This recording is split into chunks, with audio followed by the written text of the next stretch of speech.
All right, so finally we have came to the end of this series, and if you have watched this series till the end, then I genuinely want to say respect plus plus for you, because what you have done is not easy.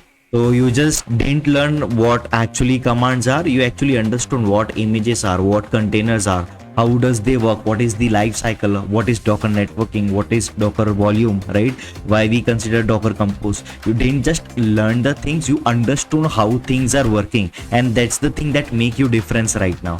And that actually makes the biggest difference, because most of the people actually just learn the Docker commands, just copy paste, but here you actually understand how does the real system works, because here you also implemented your learning with the help of projects that gave you the clarity how does things are working, and that is how you should proceed forward with. Right now, what should be the next step after this series? You have a free hand now, you can proceed with Kubernetes, you can go forward with CI/CD, right? And the best part is, if you want to practice Docker from now, you just build the projects, break the project, write the Docker file, debug the issue, and that's how you learn, right? And that's the main reason for me to create this series, and I hope you learned a lot from this channel, and definitely we are going to add more content into it, right? And if you found this videos, this series helpful a little bit, do share it with the people who would love to explore Docker, and also share it with the people who would want to understand Docker in a very simpler manner, right?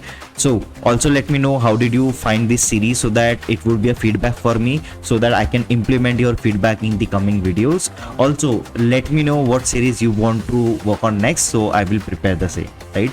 So yeah, that was all, and thank you very much, and congratulations on completing this series. So yeah, that was all from my side. Congratulations once again, and I will see you in the next one. Until then, keep learning, and thank you very much.